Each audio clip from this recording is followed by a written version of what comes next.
Inside your account, you have custom fields and custom forms.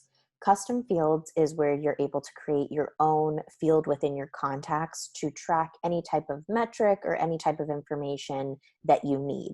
So I've made two example ones of an anniversary date or a price range. So this could be an anniversary date of a transaction. All kind of depends on the contact and what you're looking to track. And then price range, that would be the price range for, what they're looking for in the market. So what you can do, if you ever need to create a custom field, you'll click create field up right-hand corner, and you'll give it the label, which that's where I put anniversary date or price range. So you can create whatever you need.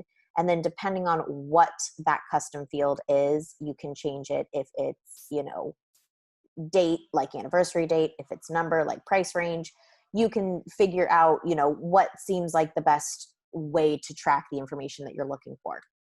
So once you have whatever custom field you want created put inside your account, you'll notice that inside your contacts you can then go in, click edit next to whichever contact you need to update information for, and you'll have a custom fields section of your contacts. So that's where now you'll see price range and anniversary date. So I can move this price range up and down, whatever is needed. I can also select the anniversary date, whatever that may be, and click save. So custom fields, again, it's custom to what you need for your account.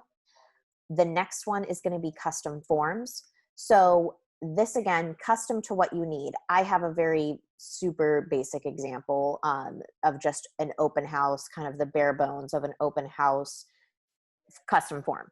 So the form, the best example really is for something like an open house or a networking event. So let's just say you're having an open house. You can create your form, put your own logo inside the form, and kind of make it what you want it to be. I have the basics of what we need, like first, last name, email, and phone number. And what you can do is when you're ready to use the form, you can actually click the use form button.